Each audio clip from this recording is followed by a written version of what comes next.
Une si longue lettre, Mariam Abba, chapitre 21.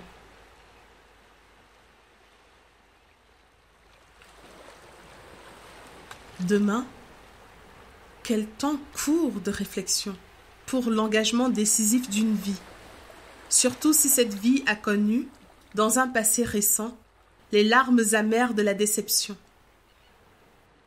Je revois l'œil intelligent de Daouda Dieng, la moue des lèvres volontaires qui contrastait avec la douceur qui émanait de cet être profondément charitable, qui ne retenait d'autrui que ce qu'il recèle de meilleur. Je savais le pénétrer comme un livre ouvert où chaque signe était un symbole, mais un symbole aisément traduit. Mon cœur ne piaffe plus de bonheur sous le tourbillon des maudits. La sincérité des mots me touche, elle ne m'entraîne pas. Mon euphorie, née de la faim et de la soif de tendresse, s'évanouit au fur et à mesure que les heures valsent. Je ne peux pas pavoiser. La fête préconisée ne me tente pas. Mon cœur n'aime pas Daouda Dieng. Ma raison apprécie l'homme. Mais le cœur et la raison sont souvent discordants. Comme j'aurais voulu être mobilisée pour cet homme et pouvoir dire oui. Non que pèse en moi le souvenir du disparu. Les morts n'ont que le poids qu'on leur concède ou le poids des bienfaits qu'ils ont répandus. Non que me gêne l'existence de mes jeunes enfants. Il aurait pu jouer pour eux le rôle du père qui les avait abandonnés. 30 ans après, le même refus de mon être me conditionne seul. Je ne trouve pas de cause définissable. Nos fluides s'opposent. La réputation du sérieux de Daouda Dieng n'est plus à faire. Bon époux? Oui. La rumeur publique, si malveillante et si assoiffée de ragots en ce qui concerne les personnalités, n'a jamais parlé de frasques qui l'atteignent. Sa femme et cousine, épousée 5 ans après mon mariage par devoir de citoyen, et non par amour, encore une expression masculine pour expliquer une action naturelle, lui a donné des enfants. Femme et enfants, placés par cet homme de devoir sur un piédestal de respectabilité, lui offraient un refuge enviable qui était son œuvre. Jamais il n'acceptait une consécration sans son épouse. Il l'associait à son action politique, à ses déplacements nombreux, aux divers parrainages qui le sollicitaient et élargissaient sa clientèle électorale. Farmata, la griotte Okori, avant de s'en aller, m'avait lancé. « Ta mère avait raison. Daouda est merveilleux. Quelle guerre donne 5000 francs aujourd'hui? Daouda n'a ni échangé sa femme, ni abandonné ses enfants. Et s'il revient te trouver, toi vieille et chargée de famille, c'est qu'il t'aime. Il peut te supporter avec tes enfants. Réfléchis, accepte. » Tous les atouts. Mais que sont ces atouts dans l'incontrôlable loi de l'attraction? Pour éviter de le blesser, sous mon toit, je lui dépêchais Farmata, la griotte Okori, porteuse d'un pli fermé avec les recommandations suivantes. Ne remets cette lettre qu'à lui, loin du regard de sa femme et de ses enfants. Pour la première fois, j'avais recours à Farmata et j'en étais gênée. Elle jubilait, ayant rêvé à ce rôle depuis notre jeunesse. Mais j'agissais toujours seule. Elle n'était jamais intervenante dans mes problèmes, seulement informée comme une vulgaire connaissance, se plaignait-elle. Elle jubilait, ignorante du cruel message dont elle était chargée. Le cabinet médical de Daouda n'était pas éloigné de la villa Fallen. Des cars rapides avaient un arrêt à quelques mètres de sa porte. Ce cabinet médical, installé sur prêt bancaire consenti par l'État aux docteurs et pharmaciens qui en manifestent le désir, permettait à Daouda Dieng de toujours exercer sa profession. Il avait compris qu'un médecin n'avait pas le droit de renier sa profession. La formation du médecin est lente, longue, laborieuse, et ils ne pullulent pas, les médecins. Ils sont plus utiles dans leur profession que partout ailleurs. S'ils peuvent allier leur métier à d'autres activités, tant mieux. Mais renoncer à soigner pour autre chose, quelle inconscience! Ainsi, Daouda s'expliquait devant nos fréquentations communes telles que Maodoba et Sambadiak, ses collègues. Farmata attendit donc patiemment son tour, et une fois devant Daouda, dans la salle de visite, elle lui remit le pli cacheté. Daouda lut. Daouda.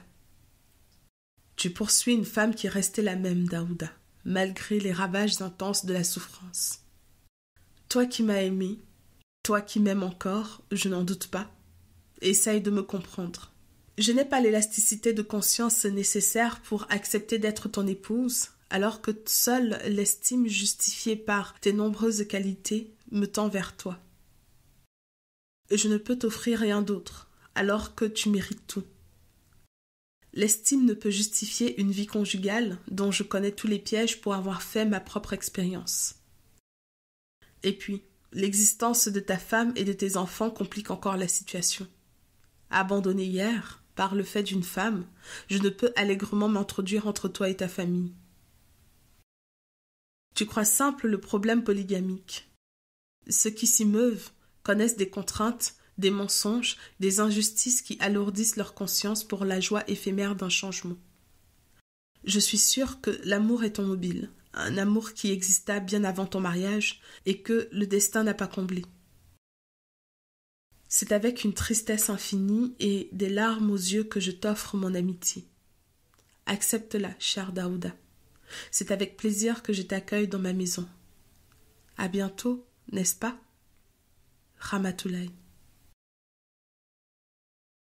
Farmata, qui avait souri en remettant son pli, me raconta que son sourire tordait son visage au fur et à mesure que Daouda lisait.